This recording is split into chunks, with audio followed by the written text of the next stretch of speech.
rendez-vous quotidien de l'information. Désormais, ne ratez plus rien. Suivez les informations en temps réel, à chaque heure et toute heure. C'est parti avec ce nouveau point d'information sur les ondes du progrès. Bonjour et bienvenue. Casco Kassonga vous apporte les nouvelles.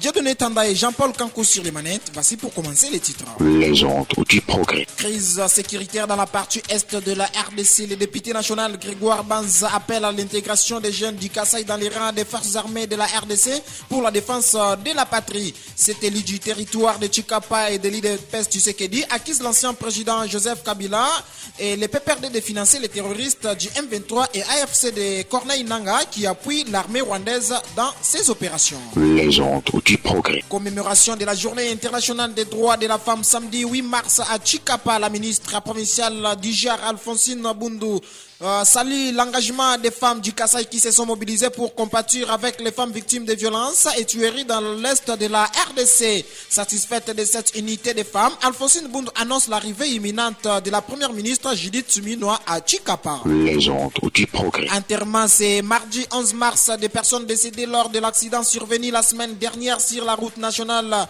numéro 1 à Kibulungu. Le gouvernorat du Kasaï annonce que sur 17 personnes mortes dans cet accident, seules 12 ont été amenées à la morgue de l'hôpital général de référence de Chikapa. Les ondes du progrès. Tout pour les grandes lignes. Auditeurs et auditrices, qui fait quoi, où, comment, quand et pourquoi, tout de suite, le journal là. Bonjour et merci de nous rester fidèles. Les députés national Grégoire Banza Mundongo mobilisent la jeunesse de la province du Kasaï à intégrer les rangs des forces armées de la RDC pour faire face à l'agression rwandaise dont est victime le pays dans sa partie orientale. C'est l'île de Pest du Sekedi qui est dans une tournée en territoire de Chikapa dans le cadre de ses vacances parlementaires accuse l'ancien président congolais Joseph Kabila et son parti PPRD de financer les terroristes du M23 et AFC qui, selon lui, veulent revenir au pouvoir en soutenant ces rebelles. Le député Grégoire Banza rassure que le gouvernement congolais s'est engagé à prendre en charge tous les militaires qui sont dans les zones opérationnelles et d'autres qui sont actuellement dans la formation. Il dit mobiliser plus de 8000 jeunes dans tous les secteurs du territoire de Chikapa et faciliter ainsi leur intégration dans les rangs des FARDC. On écoute Grégoire Banza, il est au micro de votre radio. Je suis député national, mais étant comme un homme social, avec les paix des émoluments qu'on me paye, j'ai pu mobiliser avec les banques qui nous soutiennent plus de $25,000 pour construire un pont à Kala. Je ne m'arrête pas au pont Kala. Je compte réaliser d'ici 2028 dans... J'ai une mission principale, celle de mobiliser la population, surtout les jeunes de la province du Kasaï, partout où ils se trouvent, de se mobiliser pour se faire enrôler massivement dans les forces armées de la République démocratique du Congo. Vous êtes sans ignorer que nous traversons une période de guerre où notre pays est envahi par les Rwandais de Paul Kagame qui utilisent ses paravents qui sont Nanga, Sultani Makenga, voire même Kabila qui est derrière les premiers financiers de M23. Nous sommes dans notre périple pour que les jeunes s'enrôlent. Nous avons un constant observé, les jeunes ne veulent pas s'enrôler parce qu'on paye mal les militaires. Mais j'aimerais vous rassurer que depuis le mois de mars, voire même le mois de février, le président de la République a instruit le gouvernement de doubler les salaires des militaires. En dehors du salaire, un militaire mensuellement aura plus de $250. En dehors de ces salaires, tous les militaires qui participent dans les zones opérationnelles, ils auront une prime de $500. Plus la ration militaire. Le gouvernement s'est engagé de mettre une rigueur. J'ai déjà mené des activités dans plusieurs villages, Katanga, Mukala, Poto et d'autres villages. Je compte continuer avec mon périple dans plusieurs secteurs du territoire de Chikapa. Je peux effectuer au-delà de plus de 600 villages. Chaque village pourra nous fournir avec 10 ou 20. 10 le minimum, fois 500. Je compte dans mes prévisions mobiliser plus de 8000 jeunes qui seront enrôlés dans les forces armées d'ici une semaine. Sous son initiative, Grégoire Banza a construit sur fonds propres un pont sur la rivière Kala reliant les villages Mbango et Chukondo dans les secteurs de Bampende, dont l'inauguration devra intervenir bientôt. Cet élu du territoire de Chikapa annonce la réalisation de plusieurs projets en caractère social dans tous les secteurs de sa circonscription électorale durant l'exercice de son mandat à l'Assemblée nationale. On écoute une fois de plus le député Grégoire Banza. Je suis député national, mais étant comme un homme social, avec les peu des émoluments qu'on me paye, j'ai pu mobiliser avec les banques qui nous soutiennent plus de 25 000 $ pour construire un pont à Kala. Et je ne m'arrête pas au pont Kala. Je compte réaliser d'ici 2028 dans mes frais propres plus de 5 points. Et je compte lancer des premières pierres dans plusieurs villages, à ce qui concerne des maisons d'accueil, des marchés, des projets de forage, des cantonnages manuel. J'ai déjà un projet de plus de 200 km et route de dessert agricole. J'ai des projets de remise de tôles à plus de 30 écoles ciblées. Il y a beaucoup de projets que nous allons réaliser d'ici le quinquennat 2024 à 28. J'appelle à toute la population de la province du Kasaï en général et les territoires de Chikap en particulier de se mobiliser. Ces gens qui viennent à l'Est avec la complicité des dirigeants de l'ancien régime, je parle de Kabila et quelques caciques du PPRD, ces gens-là ne reviendront jamais au pouvoir. C'est eux qui financent tous les groupes armés qui sont à l'Est. Ils sont prêts pour faire tuer des Congolais qui est effusion de sang pour qu'ils reviennent au pouvoir. Mais cela restera une lettre morte. Ils finiront toujours dans les 4 murs un jour. C'était Grégoire Banza Mundongo. Je rappelle qu'il est député national élu du territoire de Chikapa. On change de chapitre à présent dans le cadre de la journée internationale de la femme célébrée le 8 mars. Marie-Claire Moutanda, candidate malheureuse dans la circonscription électorale de Mouika, adresse un message de soutien et d'encouragement à toutes les femmes congolaises en général et kassayennes en particulier. Dans ce message, elle invite les femmes à prendre du temps pour se concentrer sur ce qu'elles font au quotidien, en vue de découvrir leur potentiel en définissant les objectifs qui peuvent aider chacune à réussir dans sa vie. Marie-Claire Moutanda prêche l'amour entre femmes et appelle à l'unité, gage de développement pour la province du Kasaï. Prenez votre indépendance morale à main et affirmez votre valeur, a déclaré Marie-Claire Moutanda, comme on peut l'écouter dans cet extrait choisi par Marie-Louise Mabinchi. Nous avons célébré le 8. Malheureusement, le 8, on n'a pas pu faire ce discours. Nous le faisons aujourd'hui. Mes chères sœurs, c'est le moment que nous nous rappelons de droits. Le thème de cette année, quand le monde entier s'est levé le 8 mars, ils appelaient pour que chaque femme et chaque fille ait des droits, qu'elle ait accès à la parité ou l'égalité et qu'elle soit aussi rendue autonome économiquement et aussi intellectuellement. Quand nous regardons au Congo, c'est vrai, nous avons beaucoup de challenges, mais est-ce que des droits de l'égalité, de l'autonomisation où la femme est-elle au centre de toutes les ambitions? On peut se poser la question, mais avant de se la poser, moi j'aurais aimé de voir toutes les femmes du Congo en ces jours. Nous avons nos sœurs qui se retrouvent toujours dans notre pays, mais dans des conditions qui n'ont même plus accès à aucun droit parce qu'elles se trouvent dans des zones de conflit et dans des zones de la guerre. La guerre injuste que nous a imposée le Rwanda. La guerre qui a sévi dans notre partie orientale. Nos sœurs, elles sont utilisées, leur corps est utilisé comme un champ de bataille pour être miné comme pour le combat. Elles sont violées, brûlées, tuées. Toutes les femmes de tous les âges, même des grands-mères, tout comme des bébés. Et chacune d'elles qui tombe, elle tombe pour nous toutes. Parce que, méfiez-vous, mes chères sœurs, la guerre qui se vit aujourd'hui à Goma, au Bukavu, Bunagana, Minova, ce n'est pas la guerre pour l'Est, c'est la guerre pour le Congo. Et pendant ce temps, à l'initiative de Denise Moulouka, les femmes de l'ONG de Eitan ont été sensibilisées sur la reconnaissance de leurs droits et valeurs qui leur sont reconnus. C'était à l'occasion de la Journée internationale des droits de la femme célébrée samedi 8 mars à Kibalamba, localité située à 12 km de la ville de Chikapa. Dans son intervention, Maître Junior Mukenge, coordonnateur provincial de l'ONG de Eitan, a appelé ces femmes agricultrices à travailler davantage pour contribuer au développement de la nation. Elle les a encouragés à ne pas se sous-estimer face aux critiques de différentes autres personnes. On écoute Junior Mukenge dans cet élément choisi par votre radio. En tant qu'Eitano, nous avons prévu de venir à Kibalamba pour passer cette journée avec les femmes que nous appelons des femmes rurales, les femmes agricultrices. Le message essentiel, c'est de faire comprendre et appeler à toutes ces femmes, les femmes rurales, qu'elles ont de la valeur. Puisque si elles ne travaillent pas, si elles ne cultivent pas, en tout cas, même la femme urbaine n'aura pas vraiment de la valeur par rapport à la nourriture. Donc, elles ne sont pas à négliger ou qu'elles comprennent qu'elles ont de la valeur et elles ne peuvent pas se marginaliser par rapport à d'autres femmes. Ce sont des femmes qui doivent comprendre vraiment leur place dans la société et leur place aussi n'est pas aussi à négliger, c'est une place supérieure.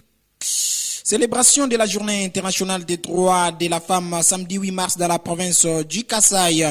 La ministre provinciale du genre, famille et enfants Alphonsine Boundou remercie les femmes du Kasaï pour s'être mobilisées à passer cette journée sous méditation en faveur des femmes victimes de violences et tueries dans la partie est de la RDC. Elle appelle à l'unité des femmes et à la forte mobilisation des organisations des femmes en vue de réserver un accueil chaleureux à la première ministre Judith Suminwa qui est annoncée à Chikapa avant la fin de ce mois de mars. On écoute la ministre Alphonsine Boundou au micro de Sylvain Moukanya. Message de remerciement aux mamans qui ont répondu massivement à cette activité du 8 mars. Et je les remercie sincèrement. Je sais que les mamans ont compris leur présence de cette journée. Et le thème en soi demande que la femme soit valorisée et c'est parce que la femme est le moteur de développement. C'est ainsi je demande aux mamans d'être unies. Travaillons main dans la main pour promouvoir notre droit et aussi soyons unis. Lorsque les femmes sont unies, lorsque les femmes se soulèvent, lorsque les femmes s'entraident, il y a le développement dans notre province. C'est ainsi, chère maman, je viens auprès de vous pour remercier encore une fois de plus que ça ne soit pas la première ou la dernière fois à répondre à l'appel à votre représentante que je suis, votre ministre de genre. Alors, je crois à l'arrivée de la première ministre, vous serez encore plus. Cette mobilisation continue toujours pour préparer l'accueil de la chère maman, notre première ministre. C'est ainsi je demande à toutes les structures des femmes d'être mobilisées, toutes les structures d'être vraiment à la page pour réserver un accueil digne et chaleureux à notre première ministre qui est une femme comme nous.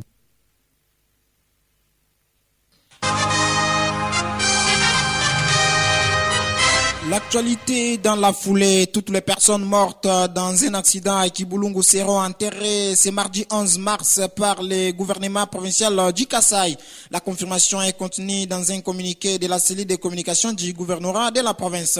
Selon l'esprit du communiqué, l'accident qui a eu lieu à Kibulungu a causé la mort à 17 personnes. Seul un bébé de moins d'une année s'en est sorti sain et sauf. De ces 17 personnes mortes, 5 ont été enterrés sur place et 12 autres ont été rapatriés à Chikapa pour être gardés à la morgue de l'hôpital général de Chikapa. Vu les arrêts intempestifs du courant de la société EDC enchaînent les communiqués, les corps commence à se décomposer, laissant dégager de l'odeur. Les familles des victimes invitées ce mardi à la morgue à partir de 10h. Les véhicules marque IAS qui avaient connu l'accident quittaient de Chikapa vers Kikwit et ces gens qui ont perdu donc la vie. Il s'agit notamment de Ngalula, Bukasa Sunga, Chila Kunga, Kabemba Pascal, Kabuya Puluche, Mulumbenze Inaida, Malamba Mukuna Pasi, Mumbungu Sara, Ouseni Mbouy Junior, ainsi que Madia Ndoyo. Et puis le chef de l'État, Félix Tshisekedi, vient une fois de plus démontrer son amour à la population de la province du Kasaï. Félix Tshisekedi vient de nommer dans le présidium de l'Union sacrée le député national Théodore Kazadi, l'acte salué par la population du Kasaï. Dans une déclaration à la presse dimanche 9 mars 2025, Maître Émile Prince Longhi a fait savoir que, hormis la confiance qu'a le chef de l'État envers les leaders de la DTC, il a plutôt démontrer également la force politique remarquable qui les différencie des autres.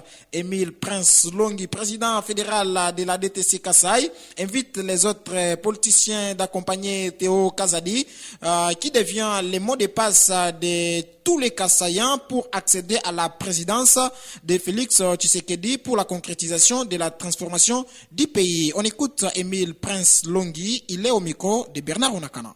Nous avons appris avec satisfaction l'élévation du représentant valable de la province du Kasaï au rang des cadres de ceux qui vont désormais diriger la grande machine, la vision du chef de l'État, l'union sacrée de la nation. Ces gestes que vient de poser le chef de l'État, garant de la nation, à l'égard de notre leader, parti politique DTC et président du regroupement politique AABC, prouve combien l'honorable Théo Kazadi a une place très importante dans le cœur et esprit du chef de l'État, Félix Antoine Tshisekedi Tshilombo. Je vous confirme que le président Théo Kazadi est l'unique répondant auprès du chef de l'État dans le compte de la province du Kasaï. Cet acte de reconnaissance fait suite au poids politique du regroupement politique AA-Barcé qui en son sein compte les députés nationaux, sénateurs, députés provinciaux et conseillers communaux. Les critères qui rencontrent la vision de l'union sacrée. Au nom de toute la fédération de la DTC Kasaï que je représente, réitérons nos chaleureux remerciements aux garants de la nation, chef de l'État, pour avoir songé à ce digne fils du Kasaï qui incarne sa vision. C'est ainsi que cet acte d'amour, manifesté par le président de la République, est salué en sa juste valeur par toute la population du Kasaï dans son ensemble et les cadres et membres de sa famille politique en particulier. Profitons de l'occasion pour présenter nos très sincères félicitations à ces héros vivants du pays, honorable Théodore Kazadi Mouaïla, et fructueux mandat à lui. Ainsi donc, nous sollicitons l'accompagnement de tous les politiciens de la province du Kasaï à leurs frères, pour que le besoin, tant entendu, de la transformation du Congo en général et de la province du Kasaï en particulier se réalise. Mettons fin à la guerre froide entre nous les fils du Kasaï, car c'est le Kasaï qui gagne. C'était Émile Prince Longhi, cadre du parti politique dynamique pour la transformation du Congo du député national Théodore Kazadi. On amorce donc l'atterrissage avec cette nouvelle. Les FCC Front commun pour le Congo s'est exprimé à la veille du rendez-vous entre l'avocat général militaire de l'auditorat militaire supérieur de la Gombe, Benjamin Tambwe Penga, et plusieurs hauts cadres du PPRD, Parti du Peuple pour la Reconstruction et la Démocratie, prévu ce lundi 10 mars 2025. Dans un communiqué de presse, cette plateforme politique de l'ancien président de la République, Joseph Kabila, a balayé toutes les accusations du régime de Kinshasa et a dénoncé une campagne ignoble lancée par le président de la République, Félix Tshisekedi. Nous avons pris connaissance des invitations à comparaître devant l'auditorat militaire supérieur avec pour motif éclairer la justice adressée à une douzaine de hauts cadres du PPRD, dont deux de ses principaux dirigeants, à savoir le vice-président Obem Minakou et le secrétaire permanent Emmanuel Ramazani Chadari. Ces invitations interviennent dans un contexte marqué par la multiplication depuis quelque temps des accusations mensongères de soutien à la déstabilisation du pays, dont est victime son autorité morale, son excellence Joseph Kabila Kabange, président de la République honoraire. Cette campagne ignoble a été lancée par le chef de l'État lui-même et a trouvé depuis un amplificateur zélé en la personne de messieurs Jean-Pierre Bemba Gombo, visiblement plus doué pour les rôles de chantre de la haine et de propagandiste du roi Soleil et de son régime, que pour de nobles responsabilités des ministres des Transports ou de la Défense nationale. Ces invitations ne sont ni plus ni moins qu'une énième tentative du pouvoir tyrannique de Kinshasa d'intimider et de museler les cadres et membres du FCC dont les PPRD est les fers de lance, et par cela, tous ceux qui, dans notre pays, ont choisi, non pas à la soumission, mais la résistance à la dictature, a indiqué donc ces communiqués signés par le président de la cellule de crise, Raymond Chibanda Ntunga Moulongo. Les FCC constatent également que ces invitations à comparaître adressées à ces cadres. Le cabinet du ministre de la Justice et garde des Sceaux, Constant Moutamba, a rendu public un communiqué portant les numéros 0422 et annonçant que les dites invitations s'inscrivent dans le cadre des interpellations et auditions de certains hauts cadres du PPRD soupçonnés de complicité avec les mouvements terroristes AFC et M23. Celui de vous donner le meilleur de l'info.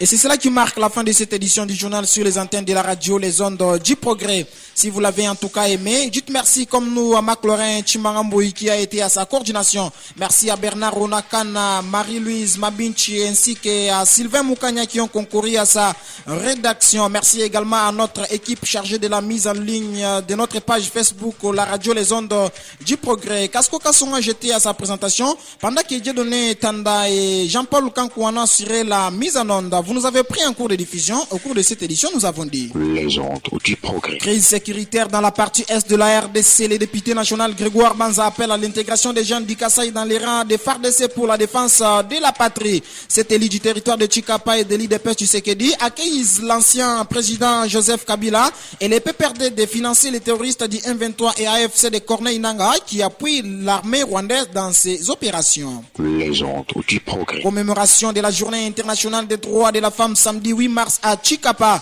La ministre provinciale du genre Alphonsine Bundu salue l'engagement des femmes du Kasaï qui se sont mobilisées pour compatir avec les femmes victimes de violences et tueries dans l'est de la RDC. Satisfaite de cette unité de femmes, Alphonsine Bundu annonce l'arrivée imminente de la première ministre Judith Suminwa à Chikapa. Les Ondes du Progrès. Enterrement, c'est mardi 11 mars des personnes décédées lors de l'accident survenu la semaine dernière sur la route nationale numéro 1 à Kibulungu. Le gouvernorat du Kasaï annonce que sur 17 personnes mortes dans cet accident, seules 12 ont été amenées à la mort de l'hôpital général de référence de Chikapa. Les Ondes du Progrès. À toutes et à tous, nous vous disons une fois de plus merci pour votre sympathique attention, auditeurs et auditrices de la 99.1 MHz. Restez-nous toujours fidèles car l'actualité reste en continu sur nos antennes, mais également sur les réseaux sociaux, sur notre page Facebook, la radio Les Ondes du Progrès. L'actualité reste en continu sur le www.ondeduprogrès.com. Première chaîne d'information fiable, authentique et vérifiable. Première chaîne de la province utilisant la nouvelle technologie.